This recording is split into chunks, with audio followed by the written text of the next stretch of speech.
Hello everyone. We are going to start with our unit number 5, chapter number 12, that is testing conventional applications.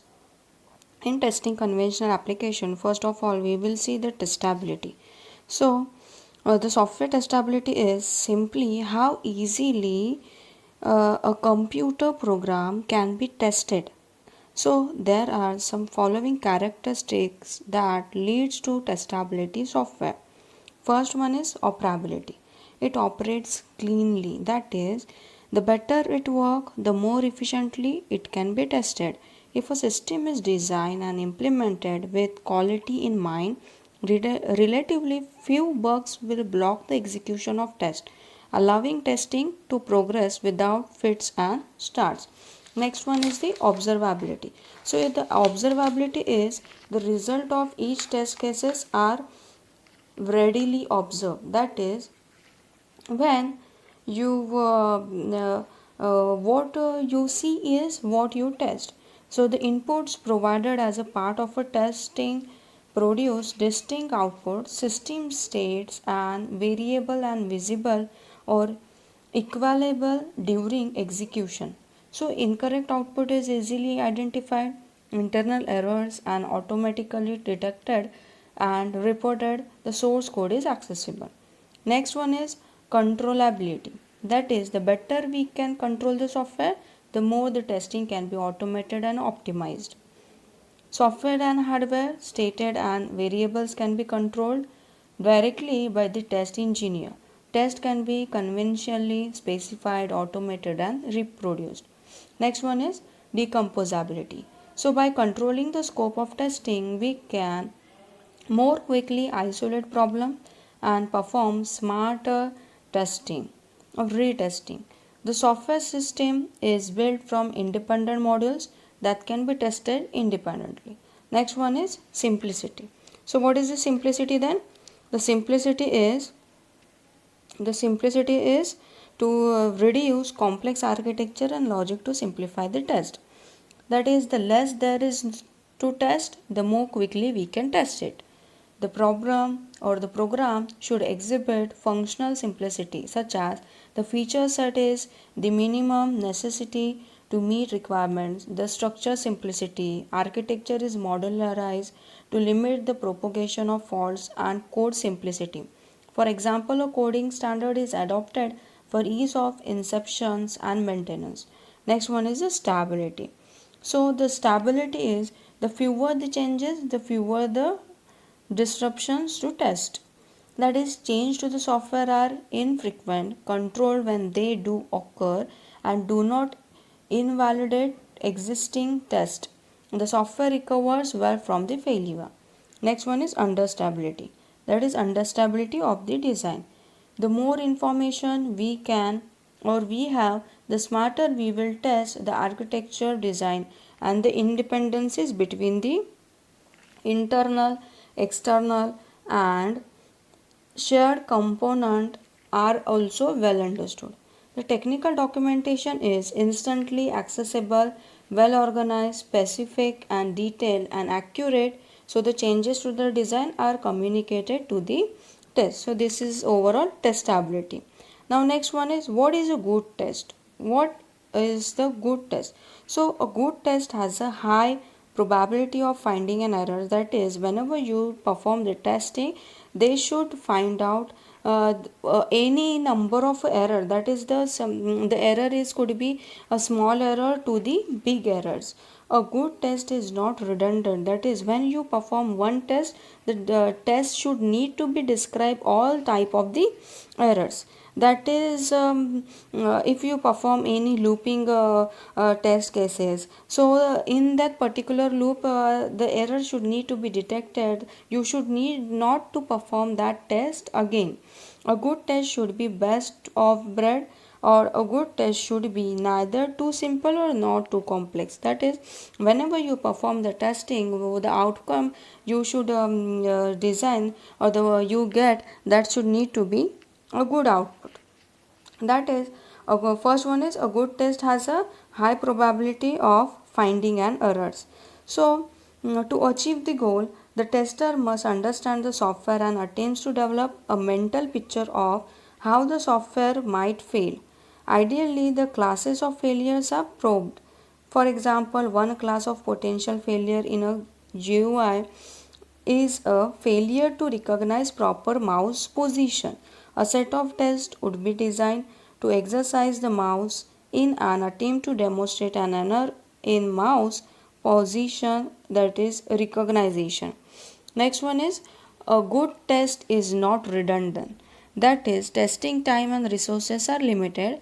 There is no point in conducting a test that has the same purpose as another test. So every test should have a different purpose, such as even if it is a substantially different.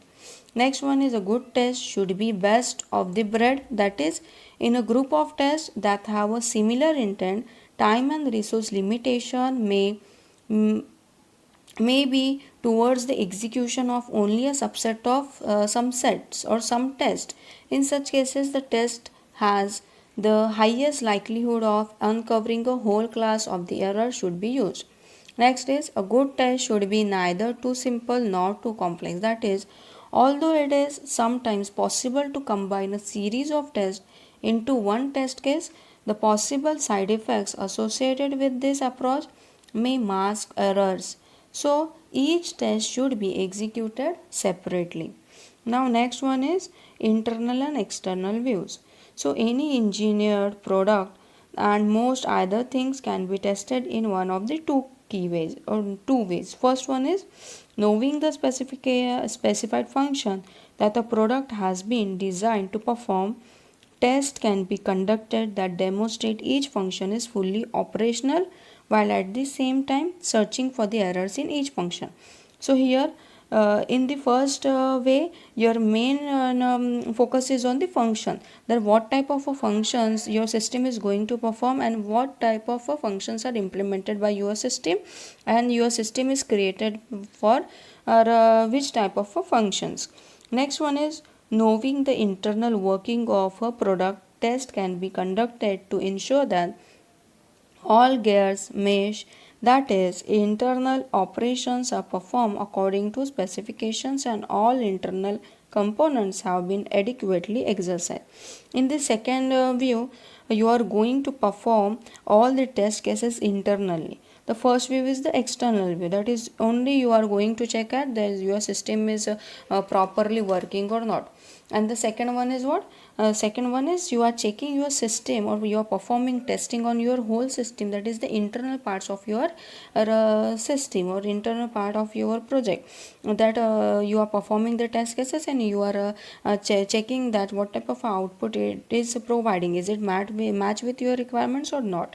Now next one is, so this is the test case design, how you are going to test your cases. So whenever you are going to perform or you are going to design your test cases, it should be a bug lock in corners and congregated at boundaries. So the Boris Benzer says that there are three criteria. First is the objective criteria and the constraint. So what type of objective your system is going to build, what is the criteria and what is the constraint. So here the objective is to uncover the errors and the criteria is in a complete manner, that is whatever you are going to performing or whatever type of testing you are going to perform, they should be in a complete manner with the minimum number of efforts and the time. So whichever test cases you are going to decide, they should uncover all the errors in a complete manner with minimum number of efforts and time. Now next one is the exhaustive testing.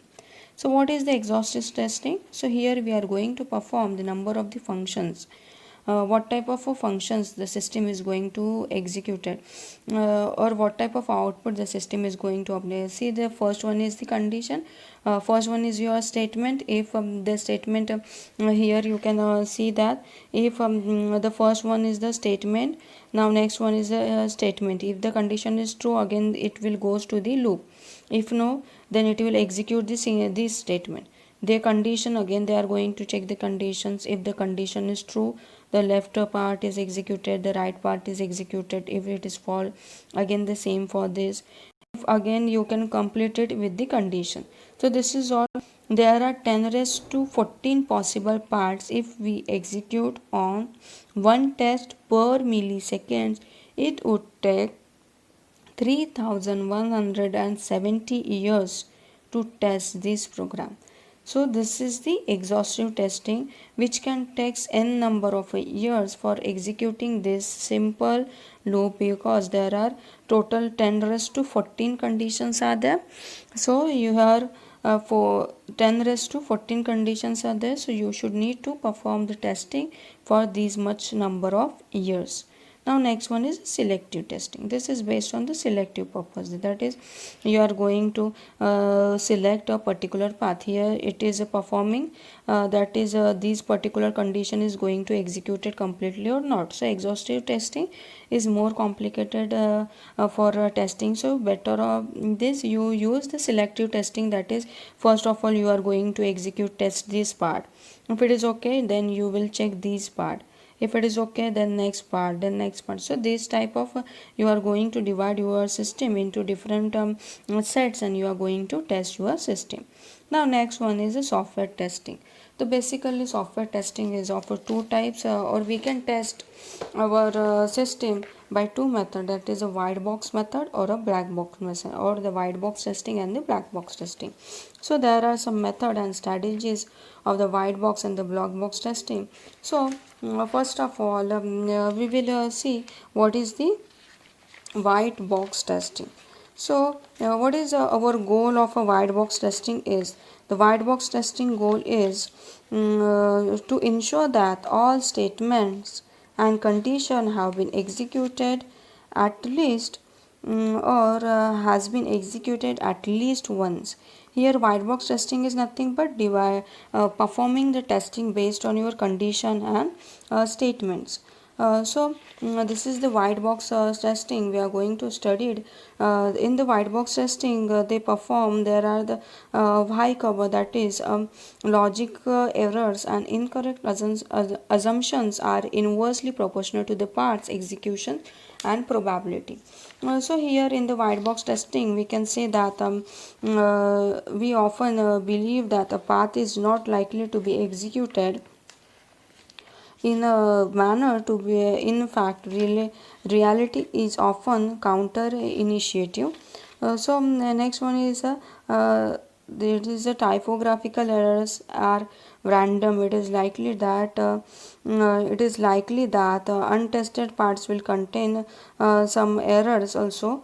So there here are the basic parts testing, such as first we compute the cyclomatic complexity, that is the number of simple decision plus 1 or number of enclosed areas plus 1. So our vertex is equal to 4. We can see that there are 4 vertexes. This is 1. Now next one is the 2, 3, 4. These are the vertex per graphs. And next one is this is the cyclomatic complexity, that is number of cycles are going to be executed. So here how many cycles are there? If your condition is true, 1 cycle, 2 cycle and 3 cycles. So these are the number of cyclomatic complexity.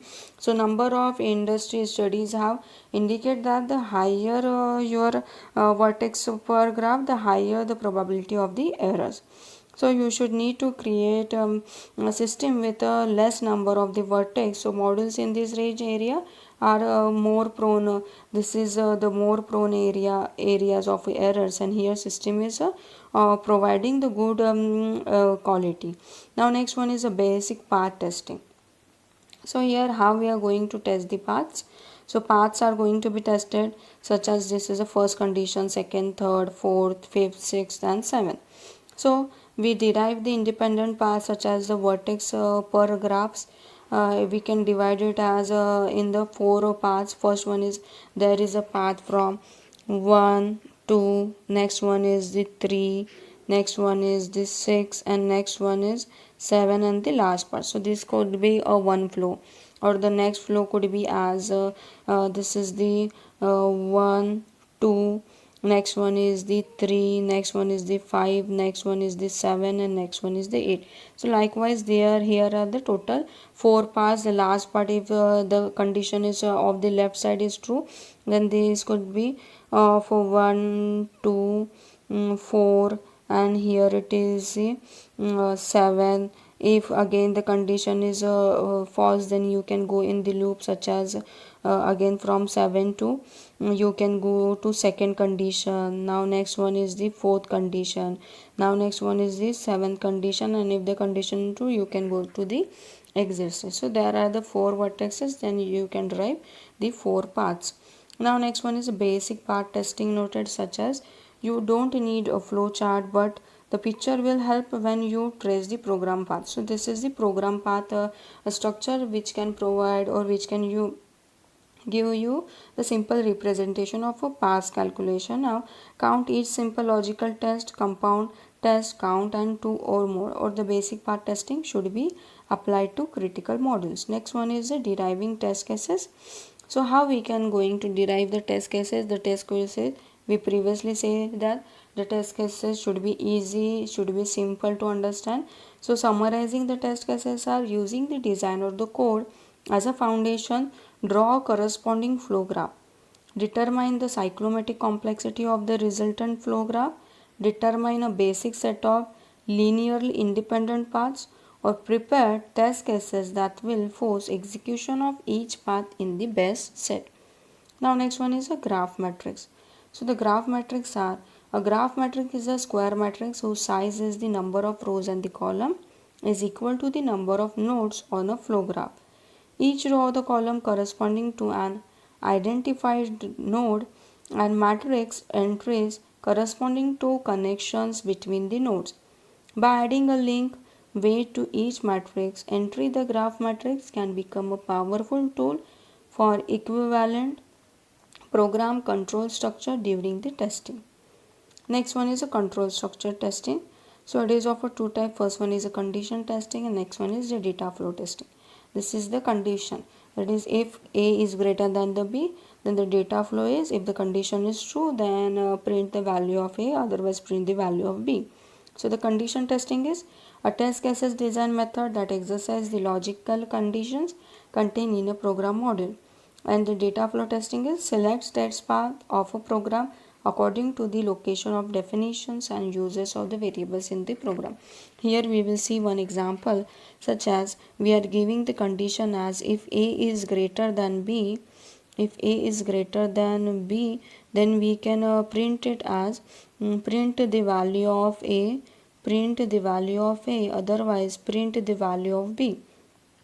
If I given the value of A is equal to, the value of A is equal to suppose 2, then what we can say that, and the value of B is equal to 1. If we say it as then what will be the output? The output will the value of A, that is it will print the value of A, or otherwise if I put it as 1 and the value of B is 2, then it will print the value of B. But if I executed the test conditions, then if the user given the value both for the A and B 2 and 2, then what will be the output? There is no output, because you not assign any conditions for equal to sign. So these should need to be corrected during your testing. That is, if A is greater than or equal to B, then print the value of A, otherwise print the value of B. Understand? So these are the how your testing is performed as a condition testing and the data flow testing. Now next one is a data flow testing, that is the data flow testing method select test path of a program according to the location of definition and uses of variables in that program, such as I explain it with one example. Now next one is the loop testing, how your loop is going to be executed. This is the simple loop, that is if the condition is true, then it will check the condition and it will exit. This is nested loop contains two conditions. This is your concatenated loop, that is the output from one is concatenated as an input to second loop. This is your unstructured, That is, if the first condition is true, then you can first condition is true, then go to the next loop. If it is true, then go to the next loop. If it is false, then again loop comes to second condition. So this is your unstructured loop. Now the loop testing is a simple loop such as minimum condition, or the simple loops are skip the loop entries, only one pass through the loop, two passes through the loop, m passes through the loop such as m minus n. If n minus 1 n and n plus 1 passes through the loop, where n is the maximum number of available passes. So here the n number of passes are such as, here how many number of passes are there. Suppose there are, this is the first, second, third, fourth, and last one is the fifth, sixth, then 7th, 8th, 9th, 10 and 11 number of passes are there. Now next one is the loop testing, that is a nested loop. So the nested loops are start at the innermost loop, set all outer loops to their minimum iteration parameter values, test the mean plus 1 typical or the max plus 1 max for the innermost loop while holding the outer loops at their minimum values. Move out one loop and set it up as in step 2, holding all other loops at typical values. Continue with this until the outermost loop has been tested. Concatenated loops are, if the loops are independent of one another, then treat each as a simple loop, else treat as a nested loop. That is the end. If for example the final loop counter value of the 1 is used to initialize the loop 2, I already explained it. Now next one is your counter loop is completed. Now next one is black box testing. So what is the black box testing? So black box testing activities requires involvement of the testing team from the beginning of the software project life cycle, regardless of the software development life cycle models chosen for the project. So testers can get involved right from the requirement gathering and analysis phase for the system under the test. So there are the requirement testing, or the input and the output testing, or the event testing. In the requirement testing, so the validation or the it deals with the validating the requirements given in the software requirement specification. If we say that the black box testing, how is the functional validated testing, how is the system behavior and performance testing, what classes of the inputs will make good test cases, is the system particularly sensitive to certain inputs values, how are the boundaries of a data classes isolated, then what data rates and data volume can the system tolerate, and what effect will specific combination of data have on the operation. We will see the boundary value black box testing with an example, that is a requirement specification for the lock and key. There are we can